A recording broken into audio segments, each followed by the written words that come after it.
What day is it? Is it? Well, it's October 1st. Okay. Well. Hey, everybody. Onepeg here, sporting my ridiculous haircut. Sorry I haven't been around lately. Been dealing with some personal things in the old noodle. But things are getting better, and I want to get back to doing some really regular and consistent Tarkov content. So hopefully we'll be able to keep a solid schedule.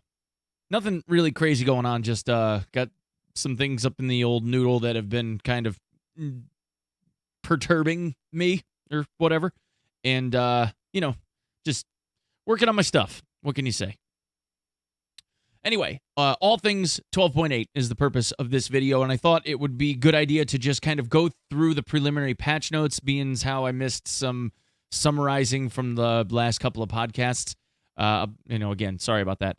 But I wanted to take a look at the patch notes here on my little screeny screen and go through each of these bullet points, give you guys my take on this, and maybe do some referencing to some things of days past that look like they've come back for this patch, finally. First up, we have a new skill, crafting. And we know that Nikita, in prior podcasts, talked about how crafting was going to be a skill. And we don't really know exactly how this is going to work. But I'm going to guess that it's going to have to do with something either with time or with yield. So maybe something having to do with the amount of resources that are required in order to be able to create something, or possibly a greater yield on the back end from when you craft whatever it is that you're crafting. Or it could be a reduction in the amount of time that it takes to generate said items. My hope is that it doesn't take some crazy amount of time to generate whatever the crafting skill is going to get you, but as soon as the patch goes live, you know damn well I'm going to be researching that one and looking into what the perks are. We also have another skill called Hideout management. And again, this could probably boil down to efficiency. My guess with this, again, is probably going to have something to do with like fuel consumption rates or something along those lines.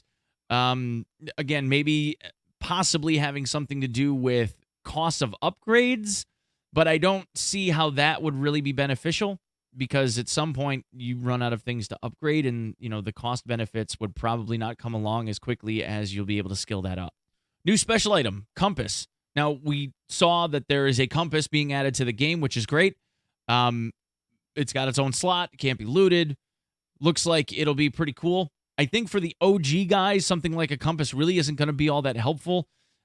Perhaps when having the compass out, you have, they have those cardinal directions where you can call out vectors, which could potentially be helpful, especially for people that are used to things like BRs. But again, pulling out the compass takes time. So I feel as though if you're able to make call-outs that just are things that you're used to, it'll be a bit easier to be able to make those calls. I'm not really sure how well the compass is going to play, even though this is something the player base has said that they wanted. I feel like it's much more on the noob-friendly side of things, or the less experienced player side of things, than it is for the OGs. But for those of us that need it, it's now there, so that's good. New type of bleeding, heavy bleeding. Now, we saw that this is going to be an interesting mechanic. It may open with a lower chance than normal bleeding. Heavy bleeding requires special treatment items to stop. Also, some medical kits have the property of stopping heavy bleeding. The character with heavy bleeding leaves traces of blood on surfaces. So now we have a blood trail mechanic that's going to give players an idea of what's nearby.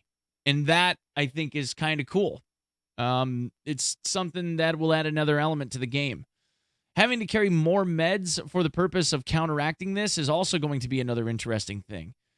For these special use medications, especially things like aluminum splints that have multiple uses, surgical kits that have multiple uses, and now these hemostatic items that are going to be added to the game to stop heavy bleeding, it's another spot that's going to be taken up in a secure container should you decide to bring something like that with you. And I think that this, along with stuff like a mule stim, is rapidly filling up that container space, especially for people that have a gamma. In the case of alphas, now it's even more prioritization that has to take place, and you start losing room for keys. So maybe that's going to have to be revisited in the future. New consumable items. The Esmark tourniquet, hemostatic syringe, which we kind of just talked about those two things, and the Kvass beverage. Now, kvass is a fermented beverage that is very, very commonly found in Slavic countries. It's drunk by kids, adults, all over the place. It is slightly alcoholic. It has like 1.5 to 2% or so alcohol by volume, but doesn't have really any restrictions on, people of whatever age that can drink it. It's commonly made from rye bread. So there you go. Fast backpack dump. The ability to quickly drop a backpack by double tapping the Z key. So this is also going to come down to that key delay stuff. In the options, there is a slider that has a delay amount that can be set for how long the game waits to see whether or not you double tapped a key. Just as a quick one, you want to make sure that slider is set to the minimum amount of time possible. So that way it's not waiting longer and longer for you to do that double tap, because it will delay how fast you're able to drop your backpack. You may want to look into modifying that hotkey or whatever it is that you want that fast drop to be so that you eliminate that delay. They added a new third version of voice for Bear, so that'll be cool to check out. New faces and clothing for scavs. Voices of bosses were changed for Glukar, Sanitar, and Reshala. And just as a quick one here, for all you guys that go, why do you call him Glukar? Because they literally spell his name with a K. Right there.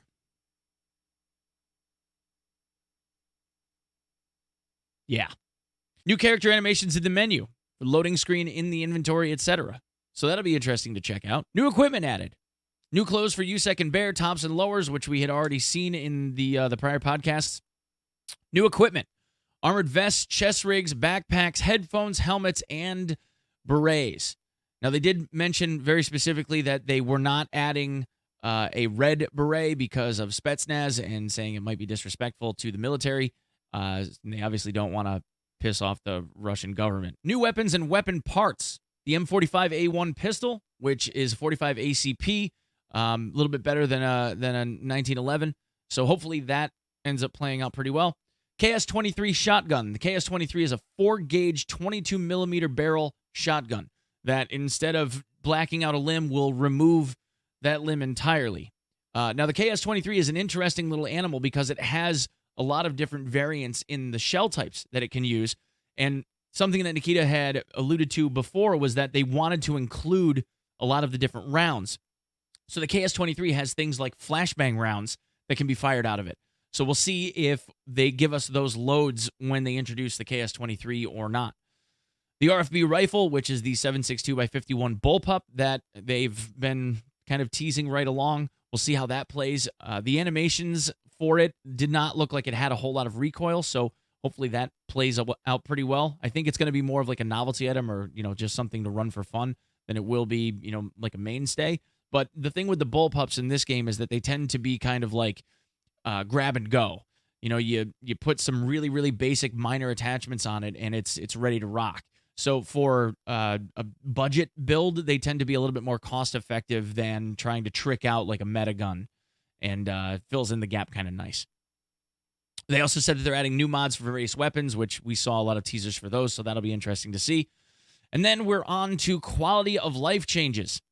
Redesign the group gathering screen in the lobby. Now you can see the character models of the group members with their nicknames. So it looks like there's going to kind of be like a group gathering screen, akin to maybe how Call of Duty sets up their party matchmaking, or how Fortnite does it, where you see the people in your party kind of all standing together as you're getting ready to roll. Add a display of object resource in the quick use panel. Add a display of object resource in the quick use panel. Not really sure what that means. Maybe one of you guys knows in the comments. For mods, weapons, items moved by the mouse for drag and drop. Added highlight of weapons, slots, and mods where they fit. Green can be placed inside. Yellow can be combined/installed. So one of the confusing things when it came to dragging and dropping stuff on other weapons, like if you wanted to, say, put a laser on a gun, sometimes putting that item or as soon as you clicked it, you wouldn't know necessarily whether or not it would work on that gun. It looks like now, once you pick up an item and go to drag it around, it starts highlighting things in green and yellow to tell you which ones it will work with, I guess. Options in the game settings to select the principle of displaying combat interface elements. Automatically hide or always show. Quick access zone, endurance zone, and the current stance, and the current health state of body parts. All can be configured separately. Okay, so you had the ability in Tarkov at any point in time to auto-hide or not the UI elements. So the hot bar on the screen that showed what items were in which numbered slot, the stance of your character and like where they were, the run speed gauge, and then the stamina bar. All of those things were either auto hidden, like once you had something going on action wise, it would kind of show up and then it would disappear again. Or you could opt to have it always show. In this case, what they're doing is they're now singling out each one of those. So instead of it all either showing up or disappearing, you can pick which ones. This is actually a really nice quality of life change for players like myself, because I might not necessarily care about like the stance of my character at the time, whether or not they're, partially crouched or what their movement speed is necessarily, because you can kind of get a visual idea of that if you've been playing long enough.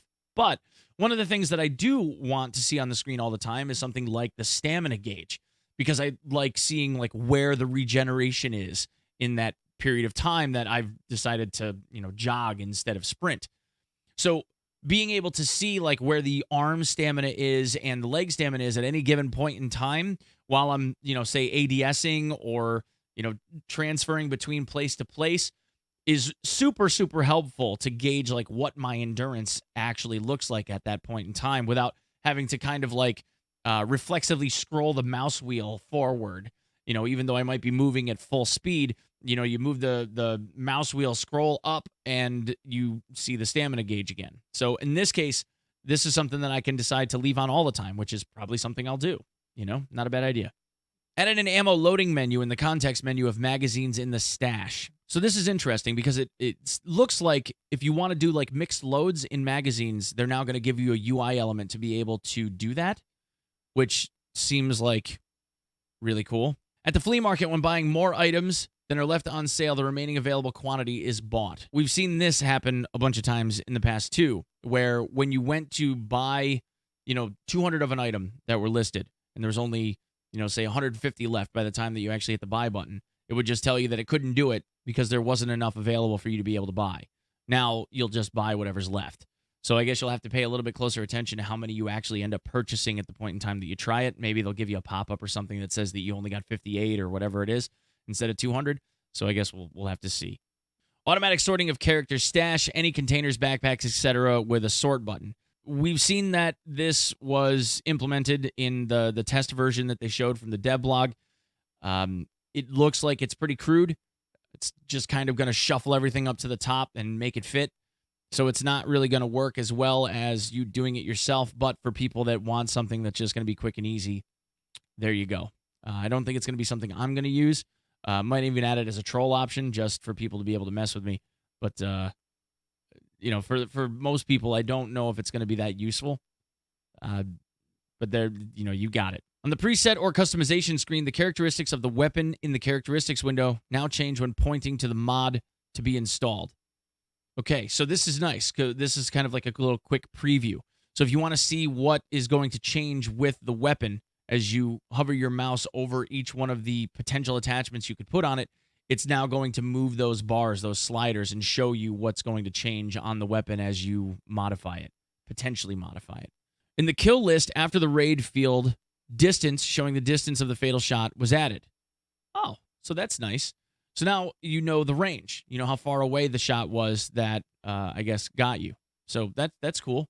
At least then you could gauge how far away the shot came, and you could get an idea of whether or not you were sniped or whether it was, 50 meters or whatever. So I like that. That's nice. When you exit the game, we added a warning that the generator is on. Oh, that's kind of cool, too. Now you don't have to worry about the power running out, maybe necessarily. I like that. Added a counter for ready items after crafting in the hideout in the lower menu. Added a counter for ready items after crafting in the hideout. Oh, nice. Okay. So now it's going to give you kind of like a little cheat sheet. At a flea market, current flea market filters are no longer applied to your list of offers and your wish list. So one of the annoying things with when you made a filter on the market, like let's say you were filtering out RK1 pistol grip, whatever. If you went to your wish list, for items that you were kind of tracking to see whether or not you'd be able to, buy them later. You wanted like track pricing, whatever. When you went to your wish list, it would still have that RK1 pistol grip as a filter, so you'd have to like remove it. Now it looks like they've done away with that, so they've separated them out. That's nice quality of life change. Sorting goods by category is now reset when moving between merchants, so that's also good. Width of the scroll bar in the stash merchant's assortment is increased, so the scroll bar will be easier to grab onto instead of it being super skinny. Added a hotkey to unload the chamber, Control R.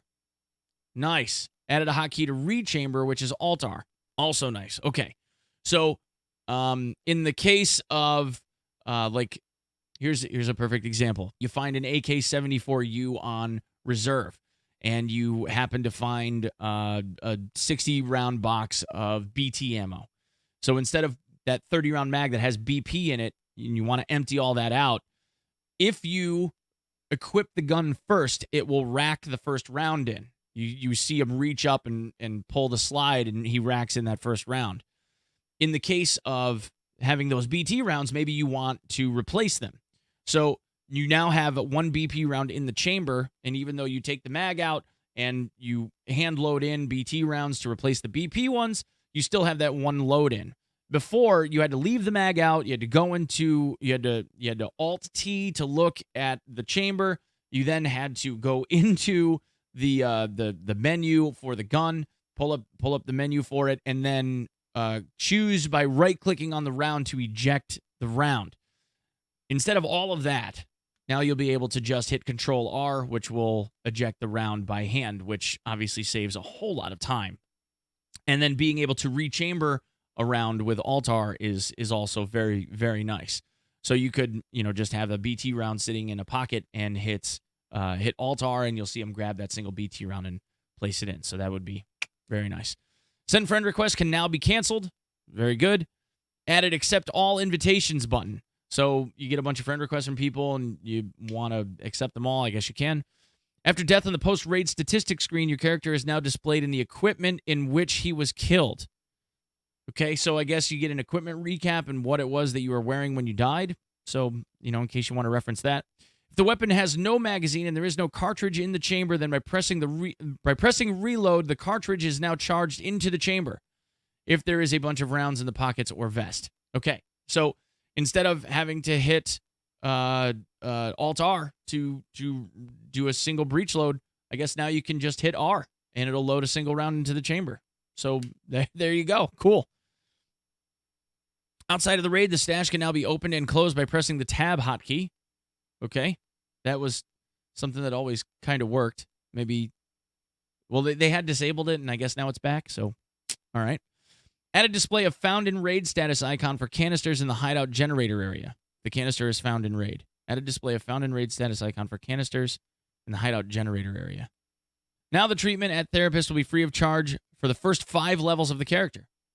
So if you die in the first 5 levels of your character, getting medicine to repair your character back up to full health is now free. So that's good. Gives a little bit of help to the brand new guys. All right, optimizations. Iteration of animation system optimization. So we'll see how that works in game. Optimizing the work of AI on the server. High quality color option, which is enabled by default. Disabling can give a small performance gain at the expense of image quality. Okay, and different shader optimizations. So hopefully we see a frame rate boost with all that stuff. AI improvements. Added weapon swaying in bot movements. Improved phrases for the attack by scav bot players. The bots now respond to the player scav follow me gesture. Fixed bot behavior in combat when its target is outside a door. Fixed bug when kill a boss reacted incorrectly to smoke. Improved automatic cover search system. Fixed one of the bugs from which a player scav could not become an enemy for raiders in reserve bunkers. Okay. Fixed one of the bugs that caused bots to pass through closed doors. Bots now respond to the sound of approaching behind their back. Fixed bug when bot ignored player after being blind. Fixed a bug when bot did not react to shooting at it through a masking net. Okay. Raiders now attack the regular scavs. Nice. Raiders now attack regular scavs. That was one of the ways that you always knew whether somebody was a player scav or not, was whether or not a raider engaged them. So there. Bots now respond to Bear USEC factions with appropriate phrases. Nice. Bots can now react to the sound of a knockdown door. Also nice. Fixed a bug when killing guards did not change the roll of left alive bots. Meaning that there were bugs sometimes when you killed a guard, the other ones would not react. They wouldn't go into combat mode. They'd still just kind of like be walking along, looking around. The only other thing with this that I'd like to see them change with the AI is, if you notice, scavs only wiggle at player scavs. Like when you see them do the AI wiggle now, they only do that, and they only ADS and check other scavs if it's a player.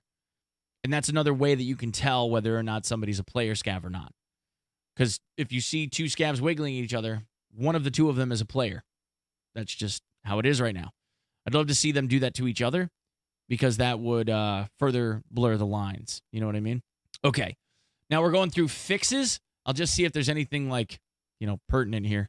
Okay, so there's a couple here that are kind of nice. They removed the delay before pulling the trigger of the SV98. And they removed the bugs. They fixed the bugs with the elite levels of vitality and attention skills. Very nice. So max attention, sometimes the game would freeze when you went to search containers with max level attention, and you'd have to restart the game in order to be able to do anything after that. And then the SV98 trigger pull delay was something that has been annoying people like myself, and I know Deadly Slob had said something about it repeatedly, so that's really, really nice that that's been fixed. Okay. Things that were changed. Stims and medical items can now remove the contusion effect, so that's nice. Skills that require body hit to progress are not going to be progressed with your party members. When character is blinded by a flashbang, he will always reload with a mag drop. When character is blinded by a flashbang, he always reloads with mag drop. Okay, so if you have a character that is blinded by a flashbang, the assumption is they're not going to be able to see where the old mag went or is going to in the vest. So they're going to drop the mag from now on whenever they hit reload. Okay? Decreased damage radius of FNGL40 grenades. So the GL40 is going to have a decreased blast radius, so you're going to have to be more accurate with it. Increased armor piercing of 7.62 by 25mm TT ammo. So we'll have to see what that looks like. PC blocks now spawn SSD and SAS drives, various big containers, various equipment, vests, backpacks, etc., in addition to existing loot. So SSD and SAS drives look like they're going to spawn in a whole lot of new places. Big plastic containers now spawn more items in general. That's always been a complaint from the player base, is that those giant gun boxes, the 6x6 gun containers, never really had anything in them. Minor changes to AI scav loadouts. Okay. Increased fall damage. That's interesting. In the quest line, the Tarkov shooter player can now use any bolt-action rifle. That's good. Quest to unlock Trader Jaeger is now available after accepting of Gunsmith 1 quest. Requirements for Quest Gunsmith 1 lowered to level 2. So now you can get Jaeger super early. Reworked player spawn points at reserve base location. Oh, that'll be nice. Because we all know that in the killing fields, as they're so aptly named, and also scav fields on the other side of the map, to your left and to your right, there were spawn points where people could just literally spawn in, turn to their left or to their right, and then snipe a guy. So that sucked. So hopefully that's been remedied somehow.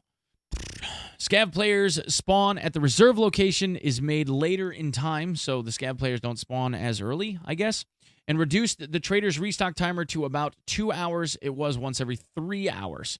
So now we have a 33-ish% increase in speed for when they get their restocks. So hopefully that will help with some of the issues that people were having with, using up all of the ammo that they've been allocated and stuff like that, because that's been a huge complaint from the player base, because they, you get 90 rounds of like the good stuff or less, depending on what it is that you're buying. So yeah, some really, really good stuff in there. And I'm actually super looking forward to this. I haven't been stoked about Tarkov in a while, and I'm looking really forward to this patch. So I'm hopeful that we'll be able to get in there and have some fun. Anyway, guys, thank you so much for your time. Hopefully this video was worth it. I promise you I will be doing much, much more content on a much more regular basis moving forward. And we'll see you soon. Okay? Peace.